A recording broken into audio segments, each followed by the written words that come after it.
چلو چلیں۔ کف لنک کو ٹھیک کرتے وہ روم میں داخل ہوا تھا اور اس نے سرسری سی نظر اٹھا کر سامنے کھڑی لڑکی کو دیکھا۔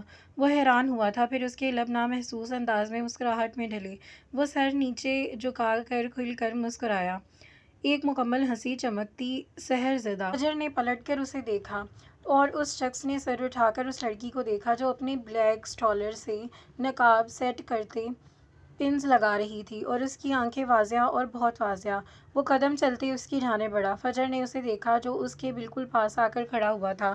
وہ جانتی تھی کہ وہ اسے ضرور اس طرح نقاب کرنے پر برا بھلا کہے گا۔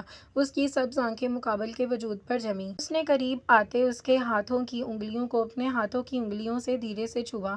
ایک کرنٹ سا فجر رضوان کے وجود میں دوڑا۔ اس نے پن اس کے ہاتھ سے لیتے اس کے قریب جھکتے اس کے نقاب میں سیٹ کی اور گردن جھکائے ایسے ہی اس کی سبز آنکھوں میں جھونکا۔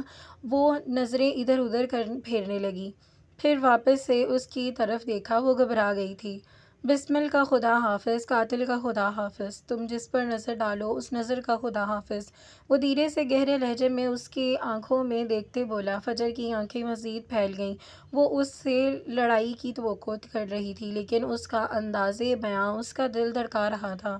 چلو، اس نے ہاتھ اس کے آگے پھیلایا تھا۔ فجر نے جھجکتے ہوئے اس کے شخص کے بھاری ہاتھ میں ہاتھ رکھا۔ اس کے ہاتھ رکھتے ہی اس شخص نے مضبوطی سے اس کا ہاتھ جکڑ لیا اور بے ساختہ فجر نے اسے دیکھا۔ وہ چمکتی آنکھوں سے اسے ہی دیکھ رہی تھی۔ وہ شخص عجیب سا تھا، پل میں تولا پل میں ماشا، ایسے جیسے گہرا راز ہو، ایسے جیسے دوہری شخصیت۔ وہ بہت عجیب سا تھا۔ فجر کو سمجھ نہیں آیا اس نے تحفظ کا احساس کیا جائے یا چھپنے کا۔ اس نے اس وقت بلیک ستاروں والی چمکتی میکسی پہنی ہوئی تھی۔ اسے اس وقت وہی ٹھیک لگی تھی۔ اس کا گلا تھوڑا ڈیپ تھا، لیکن اس لڑکی نے اپنے حجاب سے نقاب سے اسے چھپا لیا تھا، جبکہ مقابل شخص بلیک پینٹ کوٹ میں ملبوس تھا۔ اسپاٹ لائٹ ان دونوں پر پڑی۔ بڑے ہال میں کئی لوگ جمع تھے، میڈیا کے لوگ بھی تھے۔ ان میں سیڑھیوں سے اترتے ایک نظر ساتھ چلتی لڑکی کو دیکھا۔ وہ مطمئن تھا، کیوں اسے ڈھکے چہرے سے وہ مطمئن تھا۔ وہ سیڑھیاں اترتے ایک جگہ رکے۔ کئی کیمرہ مین ان کی فوٹوز ویڈیوز بنا رہے تھے۔ وہ پزل ہوئی تھی، اس کے ہاتھ میں مضبوط اس کا ہاتھ کانپ اٹھا تھا۔ مقابل شخص نے مضبوطی سے اس کا ہاتھ جکڑا۔ شی از مائی وائف، فجر رضوان، زوجہ کیان۔ اس نے چمکتی نظر اس کے ہاتھ پر ڈالی اور پھر اس کے حجاب میں لپٹے سر کو پھر کیمرہ مین کی طرف مسکرا کر دیکھا۔ میں اپنی پرسنل لائف کو شیئر نہیں کرنا چاہتا، میں بڑا ذاتی قسم کا بے شرم انسان ہوں۔ وہ ایک پل کو رکا۔ فجر نے بے ساختہ گردن اس کی جانب گھماتے اسے دیکھا۔ وہ لفظ بے شرم پر اٹکی تھی۔ وہ اس کی نظریں خود پر صاف محسوس کر سکتا تھا۔ اس نے گردن آگے کو جھکاتے فجر رضوان کی آنکھوں میں جھانکا۔ ہال میں ہنسی گونجی، جبکہ وہ مسکراہٹ اسے دیکھ رہا تھا۔ فجر رضوان سرخ ہوئی تھی۔ وہ بڑا بے باک تھا، لیکن کچھ لوگوں کو لگا کہ ہماری لڑائی پر میں اپنی زوجہ کو چھوڑ دوں گا، شاید فائدہ اٹھانا چاہتے تھے، لیکن بھلا مجھ جیسا انسان بیوی کا غلام ایسا کر سکتا ہے؟ اس نے بڑی ادا سے آئی برو اٹھا کے اس کی باتوں پر فجر بس حیران ہوئی تھی۔ کئی لوگ اس کے حجاب میں ہونے کو دیکھ رہے تھے کہ کئی لڑکیوں نے اسے نخوت سے دیکھ رہی تھیں، لیکن اسے پرواہ نہیں تھی۔ خیان سکندر نے ایک نظر ملک کو دیکھا۔ اس نے خاص اسے انوائٹ کیا تھا۔ دشمن کا رنگ اٹھتا دیکھ کر مزہ آتا ہے۔ اس نے طنزیہ ہنسی سے ملک کو دیکھا، جو پہلو بدل کر رہ گیا۔ پلیز باقی کے سوال میرا اسسٹنٹ دے دے گا، میری زوجہ پریشان ہو رہی ہے۔ اس نے فجر کے کندھے پر ہاتھ رکھا تھا۔ فجر یکدم لرزی تھی۔ وہ شخص اس نے خود اسے پریشان کیا تھا 1000 بار، اور وہ اب اس کی پریشان ہونے سے پریشان ہو رہا تھا۔ عجیب بات ہے۔ ون ڈانس پلیز، اسد چہک کر بولا تو خیان سکندر کی مسکراہٹ بے ساکھ سمٹ گئی۔ اس نے تند نظر سے اسد کو دیکھتے واپس مسکراہٹ چہرے سے سجا لی۔ مجھے نہیں آتا۔ فجر نے فوراً دھیمی آواز میں نفی میں سر ہلایا۔ اب وہاں ہر کوئی انہیں ڈانس کا بول رہا تھا۔ خیان سکندر کا بس نہیں چل رہا تھا کہ اسد کا منہ توڑ دے۔ اس نے ہاتھ کھڑے کیے۔ وہ ساری باتیں باہر جائے گی اور وہ رقص نہیں لے سکتا۔ میں جو کروں گا مجھے کرنے دینا، اس نے دھیمے لہجے میں جھک کر کہا۔ فجر نے پھیلی آنکھوں سے اسے دیکھا اور دھیرے سے نفی میں سر ہلایا۔ وہ ڈر گئی تھی۔ کچھ فاصلے پر کھڑی میمونہ نے گلاس پر گرفت کی۔ وہ اسے پہچان گئی تھی اور اسے اب شدید غصہ آ رہا تھا۔ اس نے دھیرے سے قدم لیتے اس کے سامنے جاتے جھک کر اس کے آگے ہاتھ پھیلائے۔ وہ پہلی بار تھا جب خیان سکندر کسی لڑکی کے سامنے جھکا تھا۔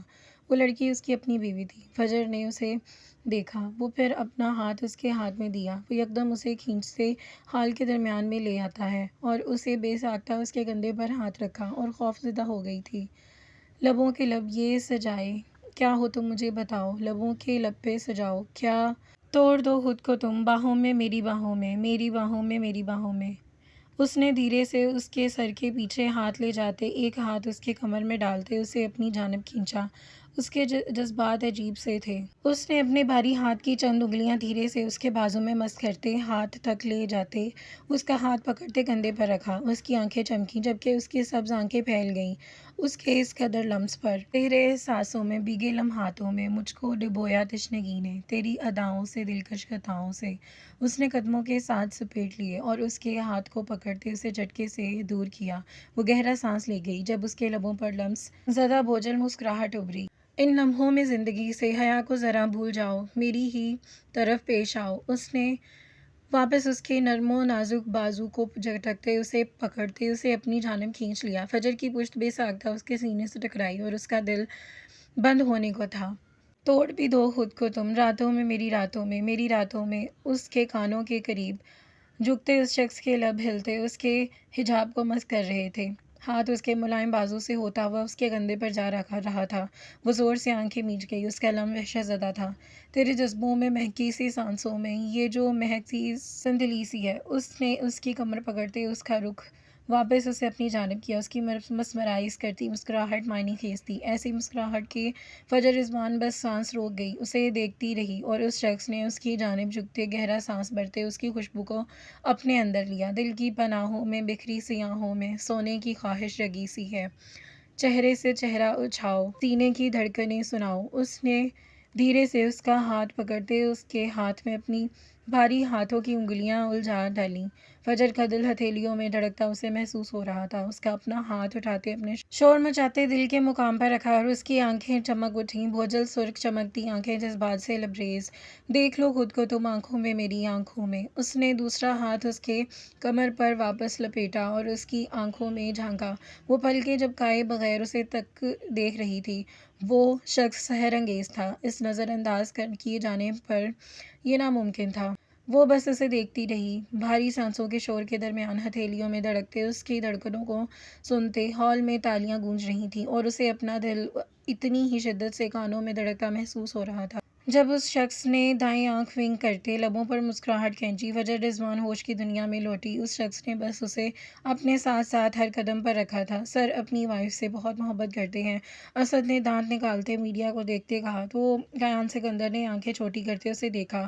وہ دونوں وہاں سے ہٹ گئے۔ اپنی وائف سے انٹروڈیوس نہیں کرواؤ گے کیان؟ میمونہ نے ہاتھ میں جوس کا گلاس پکڑے مسکرا کر کہا تو اس کے دیکھتی بولی، ساتھ ہی اس کے کندھے پر بھی ہاتھ رکھا۔ وہاں حیران تو ہر کوئی تھا کہ اس کی بیوی پردے سے، ہاں کیوں نہیں، لیکن دھیان سے دور رہنا اس سے، دیکھنا جنگلی بلی ہے، پنجے مارتی ہے۔ اس نے نامحسوس انداز میں میمونہ کا ہاتھ اپنے کندھے سے ہٹایا اور اس کی جانب جھکتے ذرا رازداری سے کہا۔ میمونہ ایک ادا سے ہنسی جبکہ فجر رضوان نے بھویں سکیڑیں۔ وہ اسے جنگلی بلی، حجابن، زوجہ کیان، چوگا پہننے والی ایسے ناموں سے نوازتا تھا اور مزید نہ جانے کتنے القاب تھے جو اسے نوازنے تھے۔ میمونہ فجر کو وہاں سے لے کر لڑکیوں کی ایک گروپ کی طرف ہر کوئی پارٹی سے لطف اندوز ہو رہا تھا۔ تو تم نے اسے کیسے پھنسایا؟ وہ میرا منگیتر تھا۔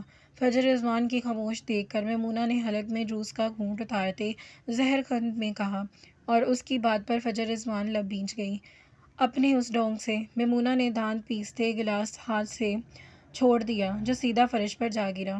تم نے یہ سب پہن کر اسے اپنے جال میں پھانس لیا۔ میمونہ نے بے ساختہ دانت بری طرح پیستے نخوت سے اس نقاب کو جھٹکتے کھینچا اور اپنے قریب دھکا دیا۔ فجر رضوان فرش پر گری، کانچ کے ٹکڑے اس کے ہاتھوں کے ساتھ ٹانگ میں بھی گھسے تھے۔ اس کی آنکھوں سے پانی بہا۔ وہ لب بھیج گئی۔ وہاں ہر طرف خاموشی چھا گئی اور اس کی گٹی سی سسکی ابھری۔ میوزک آف ہو گیا، لوگ خاموش ہو گئے، گہرا سناٹا ہوا۔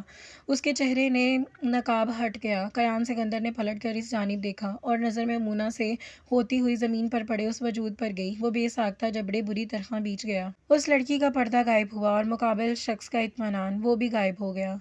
کیمرہ تیزی سے فجر رضوان کی تصویریں لینے لگے اور نظریں مزید جھکا لیں۔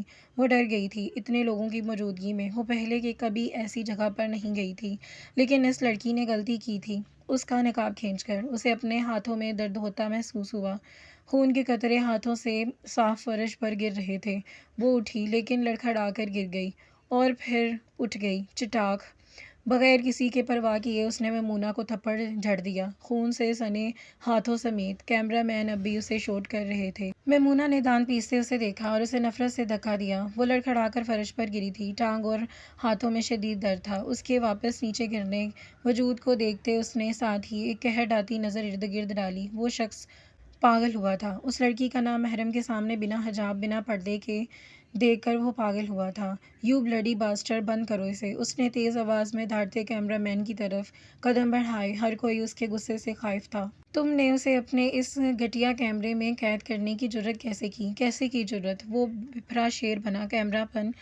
کیمرہ ہاتھ سے لیتے زمین پر زور سے پٹک دیا۔ اس کی آنکھوں میں خون اترا تھا، وحشی سا، خوف زدہ کرتا روپ۔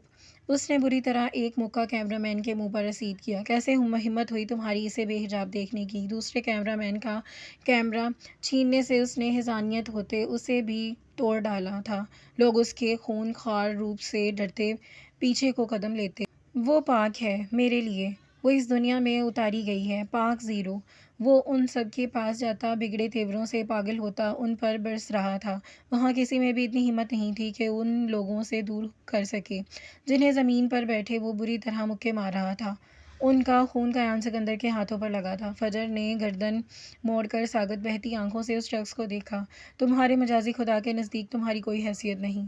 اس کا جملہ اس کے کانوں میں گونجا تھا اور اس کی لب پھڑپڑانے لگے تھے۔ آنکھوں میں بہتے آنسو ساکت ہو گئے تھے۔ درد کو جیسے محسوس ہونا بند ہو گیا تھا یا پھر وہ اس شخص کے پاگل پن میں اٹک گئی تھی۔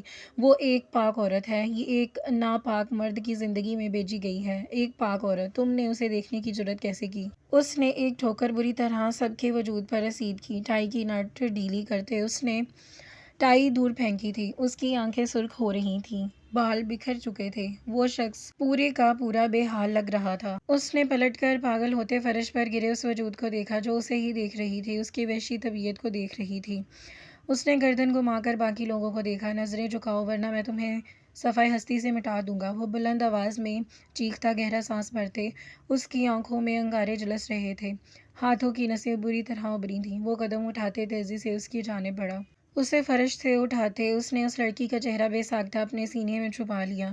وہ اسے خود میں سختی سے بھینچ چکا تھا۔ اس کی سانسیں بھاری چل رہی تھیں، ہاتھ کانپ رہے تھے، گردن کی نسیں ابھری تھیں، چہرے پر سختی تھی، حد درجہ سختی۔ "تم پاک ہو، اس گناہ گار روح کی زندگی میں بھیجی گئی ہو، ایک پاک روح۔ تم ہزار مردوں کے درمیان سے بھی اٹھ کر آ جاؤ تو میں تب بھی گواہی دوں گا کہ تم پاک عورت ہو۔ تمہارا مجازی خدا گواہی دے رہا ہے کہ تم پاک ہو۔" اس نے اس کا چہرہ پوری طرح چھپا لیا، پوری طرح۔ خود نے اس کا چہرہ چھپائے اس نے قہر ڈالتی نظر سے اسد کو دیکھا جس نے سیکورٹی کا فوراً کال کی تھی۔ اس کی ماں حیران تھی کہ اسے اتنی شدید رد عمل پر۔ حیران تو اس کی بیوی بھی تھی۔ وہ شخص کیا تھا اسے کیوں نہیں سمجھ پا رہی تھی۔ "تم نیک ہو، تم ایک نیک عورت ہو اور میری بیوی ہو!" اس نے اس کے بال سہلاتے مدھم آواز میں کہا، بہت مدھم آواز میں۔ اس کے سینے سے لگی وہ بامشکل سن پا رہی تھی۔ "تم نور ہو، فجر کا چمکتا نور۔ تمہیں کوئی نہیں دیکھے گا۔ تم میری زوجہ ہو اور میں تمہاری حفاظت کروں گا۔" اس کے بالوں کو سہلاتے اس نے ہاتھ تیزی سے سیکورٹی وہاں آتی ان لوگوں کو لے گئی تھی۔ اس نے آخری تند و تیز نظر میمونہ پر ڈالی تھی اس کا غصہ حد سے سوا ہوا تھا۔ وہ لڑکی اس کے ساتھ لگی اس کے خوف کے زیر اثر لرز رہی تھی۔ "تم میرے لیے کوئی حیثیت نہیں رکھتی!" اس کے کانوں میں ایک پرانا جملہ گونجا، وہ جملہ جو اس شخص کے لیے بولا گیا تھا۔ "تم جیسی لڑکیاں حجاب بند بن کر لڑکوں کو پھنساتی ہیں!" ایک اور بے مول جملہ۔ اور اب وہ کیسے کسی دوسرے کے کہنے پر تڑپ گیا تھا، کیسے بے حال ہو گیا تھا اس شخص نے ان سب کو جنہوں نے اسے دیکھنے کی جرأت کی تھی۔ اس کے سینے سے لگتے اس لڑکی کا دل شدت سے دھڑکا، بہت شدت سے۔ "تمہارا محرم تمہارے پردے کی حفاظت کرے گا۔ تم پاک باز عورت ہو، نیک عورت جس کے سامنے خود بخود نظریں جھک جائیں، ایسی پاک عورت ہو تم۔ میری زوجہ ہو تم، ایک بدکردار کی زندگی میں بھیجا گیا فجر کا نور ہو۔" اس شخص کے گلے میں کچھ اٹکا تھا جیسے تکلیف زدہ آنسو اس کے اپنے سینے سے لگے اس کے وجود کو دیکھا اور دھیرے سے اس کے سر پر بوسہ دیا اور تکلیف کو مرہم مل گیا ہو۔ وہ پرسکون ہوا۔ پاک اور قیمتی چیزوں پر پردہ ہوتا ہے۔ اس کی لڑکی کے کانوں میں پھر سے ایک جملہ گونجا، وہ جملہ جس سے ابتدا ہوئی تھی، "ہاں، انہی لفظوں سے ابتدا ہوئی تھی اس کے سفر کی۔ کبھی کبھی بدلنے کے لیے ایک لمحہ کافی ہوتا ہے، وہ کبھی کبھی صدیاں گزر جاتی ہیں۔ ہر کام کا ایک وقت مقرر ہے۔ ہر کام میں ایک وقت مقرر ہوتا ہے، پھر چاہے وہ کام لمحوں کی زد میں ہو یا صدیوں کی مسافت طے کرنے کے بعد، لیکن وہ اپنے وقت پر ہوتا ہے، اور وہ وقت درست ہوتا ہے کیونکہ وہ وقت اللہ نے طے کردہ ہوتا ہے۔ اور پھر خدا تو لمحوں میں دل پھیر دیتا ہے، اور جیسے اللہ ہدایت دے اسے کوئی گمراہ نہیں کر سکتا، اور جیسے اللہ گمراہ کر دے اسے کوئی ہدایت نہیں دے سکتا۔ بے شک ٹھنڈی ہوا نے اس کے اعصاب کو بری طرح جھنجھوڑا تھا، اور باہر برستی تیز بارش کی آواز پر بھی اس کا دھیان اس جانب نہیں گیا تھا۔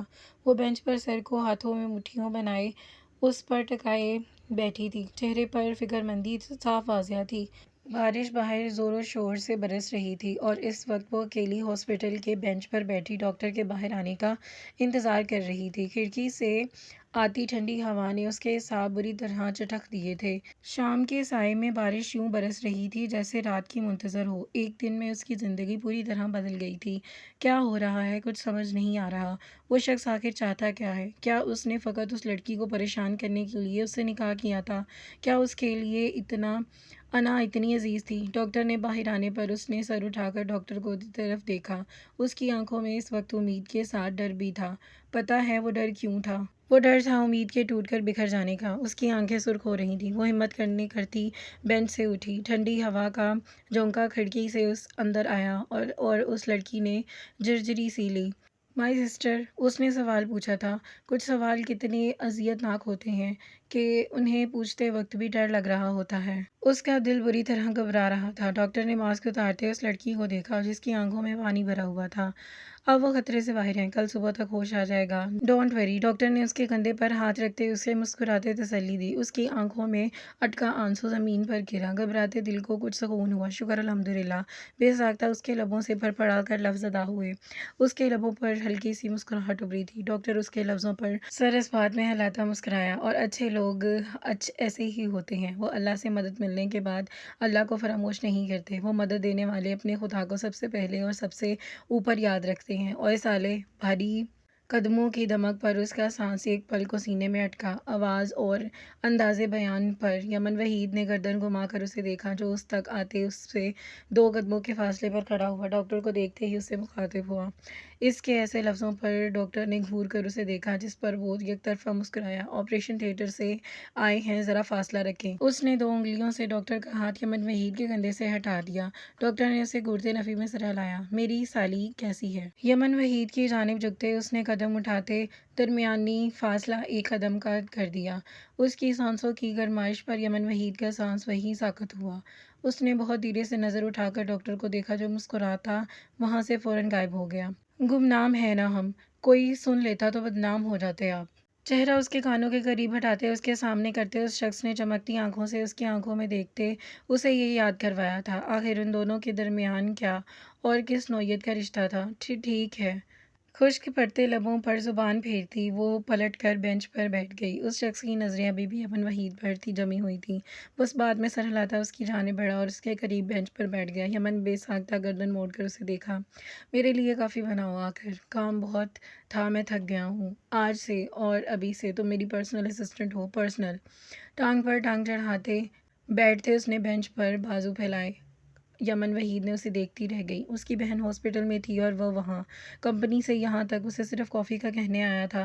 وہ تعجب سی نظروں سے اسے دیکھنے لگی، جبکہ اس کے پرسنل پر زور دینے پر یمن وحید لب بھیج گئی۔ وہ جو رشتہ وہ اس شخص نے بنا چکی تھی، کیا وہ چیز کا تمہاری غلام نہیں ہوں تو کیا؟ نکاح کیا ہے تو اس کا مطلب یہ نہیں ہے کہ تم میری مجبوری کا فائدہ اٹھاؤ گے۔ اس کی طرف دیکھتے وہ دبے لہجے میں بولی، اور اس کا دماغ اب اطمینان میں تھا۔ اس کی بہن اب ٹھیک تھی، لیکن وہ شخص بہت عجیب تھا۔ بیوی؟ ہا ہا ہا ہا، گمنام بیوی زیادہ بہتر ہے۔ وہ یکدم سے اس کی جانب جھکا تھا۔ یمن کا سر بینچ کے پیچھے پھیلائے اس کے بازو پر ٹکا۔ وہ چہرے سے چہرے 2 انچ کے فاصلے پر لاتے روک گئی۔ اس کے لفظوں کو طنزیہ پن تھا۔ وہ لب بھیج گئی۔ وہ اسے حقیر جانتا تھا۔ وہ کھل کر اس کا اظہار کر رہا تھا۔ وہ خود کو میری بیوی ماننے والی ریڈ روز، اگر میں تمہارا شوہر بن گیا نا تو باخدا مجھ سا وحشی کوئی نہیں ہوگا، خالص جلاد بنوں گا میں۔ دوسرا ہاتھ اس کے چہرے کے قریب بینچ کی پشت پر ٹکاتے اس نے بہت دھیمے مگر سرد لہجے میں کہا تھا۔ اس کی سانسوں کی تپش پر یمن وحید کا سانس حلق کو اٹک گیا۔ غلام مانو یا کچھ اور، یہ بہتر ہے، لیکن اگر تم خود کو میری بیوی مانو گی تو بڑے گہرے فرائض ادا کرنے پڑیں گے تمہیں۔ ایک آئی برو اٹھاتے اس نے بائیں آنکھ دبائی۔ اس کی کالی آنکھیں چمک اٹھی تھیں۔ اس کے لبوں سے نکلتے الفاظ پر اس لڑکی کو اپنا دل کانوں میں دھڑکتا محسوس ہوا۔ وہ کتنا بے باک لہجہ تھا، اور مجبوری کا فائدہ ہوٹل میں جا کر اٹھایا جاتا ہے، اور ایسے کارنامے کرنے کے لیے میرے پاس فالتو ٹائم نہیں ہے۔ اس نے استحضاء نظر سے اس کی سرخ پڑتے چہرے پر ڈالتے نفی میں سر ہلا دیا، اور چہرہ مزید اس کے چہرے کے قریب لے گیا۔ وہ بامشکل سانس لے پا رہی تھی۔ تم ایک گھٹیا انسان ہو۔ گہرا سانس خارج کرتے اس نے نظریں اس کے چہرے پر ٹکائیں، جس کی آنکھیں اس کی بات پر چمک اٹھی تھیں، اور لب مسکرائے۔ کوئی ایسا ویسا اتنا گھٹیا، وفادار گھٹیا راستہ جو مسافر کو خود تک کھینچ کر لے آتا ہے، اور تاحیات تم اس گھٹیا راستے کی مسافر رہو گی، جاذب کمال کے مسافر۔ اس کی نظریں اس کی چمکتی ناک پی نوزپن پر جمی تھیں۔ اس کے لب دھیرے سے پھڑپڑاتے اس مقابلے لڑکی کی پلکیں دھیرے سے لرزے۔ کافی بنا کر دے کر جاؤ، 15 منٹ ہے تمہارے پاس۔ وہ سیدھا ہوتا اور کلائی میں بندھی گھڑی پر وقت دیکھا اور اٹھا اور وہاں سے نکل گیا۔ اس کے قدموں کی چھاپ وہ واضح اپنے کانوں میں محسوس کر سکتی تھی۔ اس کار کا سانس بحال ہوا تو اسے کبھی سمجھ نہیں پائے گی۔ اس کی بات گہری تھی، اور وہ کب کیا کہہ جائے وہ کبھی نہیں جان پائے گی۔ وہ شخص بس خود غرض تھا۔ وہ ہسپتال سے باہر نکلی اور وہاں نہیں تھا۔ کیا وہ اسے چھوڑ کر چلا گیا تھا؟ اس برستی بارش میں وہ اکیلا چھوڑ گیا۔ کیا وہ شخص پاگل تھا جو اسے اتنی دور سے صرف یہاں کافی کے لیے حکم دینے آیا تھا؟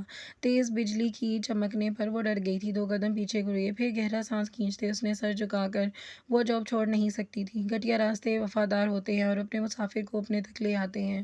4 سال پہلے کا جملہ اس کے کانوں میں گونجا۔ اور کیا اس نے غلط کہا تھا؟ نہیں، بالکل نہیں۔ وہ اسے خود تک لے آیا تھا۔ وفادار گھٹیا راستہ، وہ دھیرے سے بڑبڑائی، تنہا استہزاء پن سے۔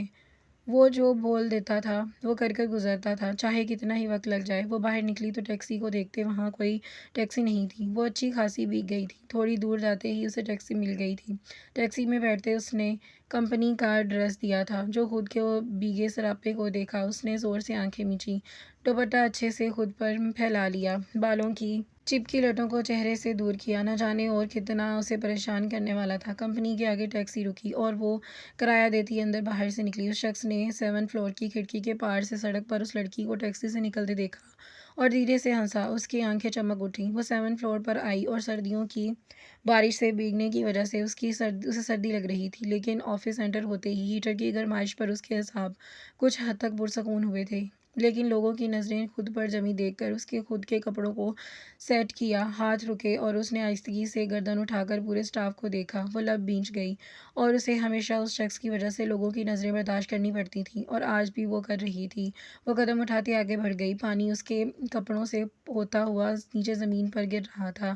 یہ سر کی نئی اسسٹنٹ ہے۔ سر کب اسے کسی لڑکی کو پرسنل اسسٹنٹ رکھنے لگے؟ ایک لڑکی کی دبی سی آواز پر اس کے کان کھڑے ہوئے، اور وہ خاموشی سے چل رہی تھی۔ پتہ نہیں یہ کس طرح بھیگ کر جا رہی ہے۔ اس کے آفس میں یار، آج کل کی لڑکیاں بھی نا۔ دوسری لڑکی نے نفی میں سر ہلایا۔ یمن وحید کا چہرہ شدت توہین سے سرخ پڑا تھا۔ وہ سختی سے ہونٹ ایک دوسرے میں پیوست کر گئی۔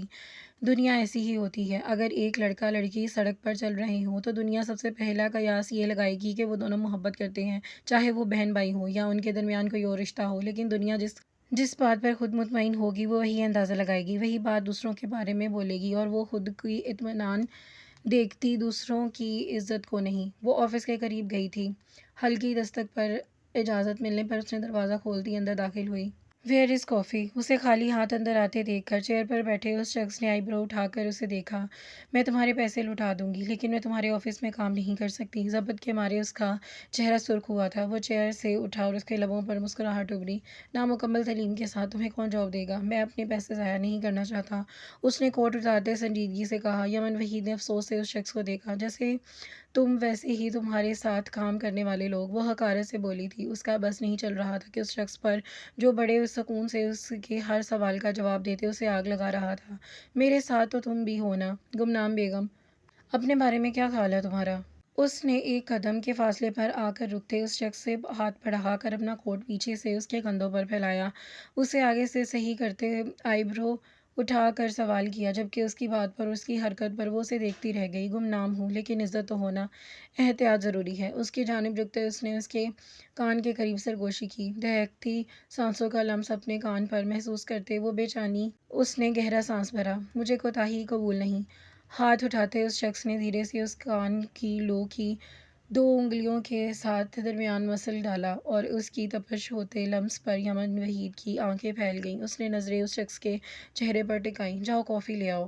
واپس سیدھا ہوتے وہ پلٹے بولا، جبکہ وہ کچھ پل وہیں کھڑی رہی، اس کی پشت کو دیکھتی رہی۔ پھر خود کی وجود پر موجود اس کے کوٹ کو وہ اسے سمجھ نہیں پائی تھی۔ وہ آفس سے باہر نکل کر اسٹاف کی طرف جاتے ہوئے اس نے پہلے ڈیسک پر موجود لڑکے کو مخاطب کیا۔ کافی مشین کہاں ہے؟ اس نے سنجیدگی سے اس لڑکے کو دیکھا جس نے کام کرتے سر اٹھا کر اسے کھڑی لڑکی کو دیکھا۔ آپ نہیں ہیں نا؟ آئے میں آپ کو لے چلتا ہوں۔ وہ دھیما سا مسکرایا۔ ایمن وحید نے اسے مسکرائی۔ اچھا لگتا ہے جب کوئی بغیر جج کیے بس آپ کی مدد کرے۔ اس کے کندھوں پر کوٹ دیکھ کر وہاں کئی لوگوں نے اسے عجیب اور حقارت بھری نظروں سے دیکھا۔ لوگ دوسروں کو اپنے انٹرٹینمنٹ کی بنا پر، خود کی سوچ کی بنا پر جج کر لیتے ہیں، بغیر کچھ جانے، بغیر کچھ سمجھے، اور ایسے لوگ بس دوسروں کو کانفیڈنس لو کرتے ہیں۔ یہ ہم پر ہوتا ہے۔ ہمیں اپنا اعتماد برقرار رکھنا ہوتا ہے یا لوگوں کی نظروں اور باتوں کا اثر برقرار رکھنا۔ یمن نے ان لوگوں کو خود کی جانب عجیب نظروں پر تکتے پایا۔ آج اسے پتہ چلا تھا کہ کسی بھی رشتے کا نام ہونا کتنا ضروری ہے۔ وہ گمنام تھی۔ اس شخص کا ایک بھی مہربانی بس اس کی کردار پر انگلی ہی اٹھا سکتی تھی۔ فقط کافی مشین کے پاس جاتے کچھ دیر میں اس لڑکے نے مسکراتے ہوئے اس کافی بنا کر دی اور اس کے ہاتھ میں کپ تھمایا۔ بہت شکریہ، وہ دھیمے سے لہجے میں بولی۔ لڑکے نے اس بات میں سر ہلایا اور اپنا کپ پکڑتے واپس پلٹا۔ میری کافی۔ اچانک ابھرنے والی آواز پر یمن وحید کے ساتھ وہ لڑکا بھی یکدم رکا۔ اس نے کافی کا کپ سے چھلک کر جاذب کمال کے اوپر گری۔ اس نے تیز نظر اٹھا کر لڑکے کو دیکھا۔ You damn! وہ دانت بری طرح پیس گیا اور اس کی شرٹ کا کافی کا داغ لگ چکا تھا۔ گرم کافی گرنے سے اس کے جسم میں جلن ہو رہی تھی۔ سوری سر، وہ غلطی سے ہوا۔ اس کی سرخ آنکھوں میں دیکھتے وہ ورکر بولتے بولتے رک گیا۔ یمن نے چونک کر اسے دیکھا۔ وہ کس قدر غصے میں رہنے والا شخص تھا۔ کوتاہی برداشت نہیں کرتا میں۔ You are fire! اس نے یمن کے ہاتھ سے کافی کا کپ چھیننے کے انداز میں پکڑا جس پر کافی یمن کے ہاتھ پر گری تھی۔ وہ لب دبائے سسکی رک گئی۔ اس نے اس درد کی کہاں پرواہ تھی؟ وہ تو حیران تھا کہ اس شخص کے اوپر جو ذرا سی غلطی برداشت نہیں کرتا تھا، وہ خود بھی تو اس کافی یمن وحید کے ہاتھ پر گرائی تھی۔ اس غلطی کا کیا؟ لیکن وہ اس نے خود کیا تھا۔ وہ اس انسان کو خود کی غلطی کہاں مانتے تھے؟ وہ دوسروں کی غلطیاں تلاش کرتے ہیں۔ But sir!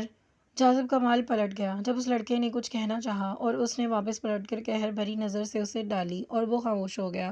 وہ وہاں سے چلا گیا۔ یمن وحید افسوس سے اس ورکر کو دیکھتی رہ گئی۔ اس کے پیچھے گئی۔ وہ اسے بہت کچھ سنانا چاہتی تھی۔ آخر وہ شخص کیا خود کو کسی ریاست کا بادشاہ سمجھتا ہے؟ وہ بغیر ناک کیے دھڑام سے آفس کا دروازہ کھول کر اندر داخل ہوئی۔ اتنی چھوٹی سی بات پر کون کسی کو فائر کرتا ہے؟ اس کی پشت کو دیکھتے حیرت زدہ لہجے میں بولی۔ آنکھوں میں حیرانگی تھی۔ غلطی چھوٹی ہو یا بڑی فرق نہیں پڑتا، غلطی صرف غلطی ہوتی ہے۔ وہ جانتی ہو یہ شرٹ جو اس نے خراب کی ہے اس کی 1 مہینے کی سیلری کی ہے۔ دوسری بات مجھ سے تمیز سے مخاطب ہو۔ یہ تم کیا ہاں؟ کرسی پر بیٹھتے اس نے کافی کا گھونٹ بھرتے درشتی سے کہا۔ اس کی بات پر یمن لب بیچ گئی۔ ذرا فرق نہیں پڑتا نا آپ کو سر، کسی کی زندگی برباد کر کے؟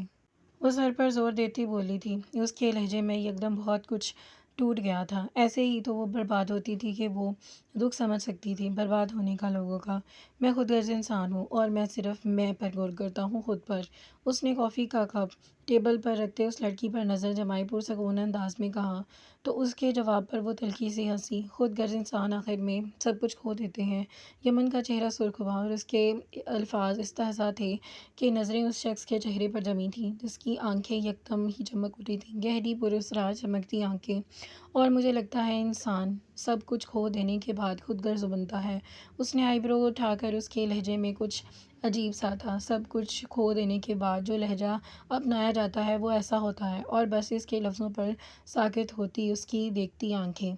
اسے پتہ ہوتا اب اگر وہ کمزور پڑتا تو وہ خود کو بھی کھو دے گا، سو وہ خود غرض بنتا ہے اور میں خود غرض ہوں۔ مجھے صرف غرض خود سے ہے اور میں خود غرضی میں ہی مر جاؤں گا۔ وہ ٹیبل سے کھڑا ہوا اور بھاری قدم اٹھاتے ٹیبل کی دوسری سائڈ پر آتے، ٹیبل کی پشت سے لگاتے کھڑا ہوا تھا۔ اس کی آخری لفظوں پر وہ لڑکی بس اسے دیکھتی رہ گئی۔ وہ کتنا بے رحم تھا اور خود کے مرنے پر افسوس تک نہیں تھا۔ سر دروازہ نو کرتے آصف اندر داخل ہوا۔ یمن وحید کا سکتہ ٹوٹا، نظریں اس شخص کی کالی آنکھوں سے ہٹ تھیں اور اس نے گردن موڑ کر آصف کو دیکھا جو اسے وہاں دیکھ کر نظر جھکائے کھڑا تھا۔ سر کسی نے نعمان ملک کے وہ پرسنل ویڈیوز لیک آؤٹ کر دی ہیں اور نعمان ملک نے خودکشی کر لی۔ اور یہاں پر ہماری قسط کا اختتام ہوتا ہے۔ انشاءاللہ ملتے ہیں نیکسٹ ویڈیو میں نیکسٹ قسط کے ساتھ۔ دعا میں یاد رکھیے گا۔ اللہ حافظ۔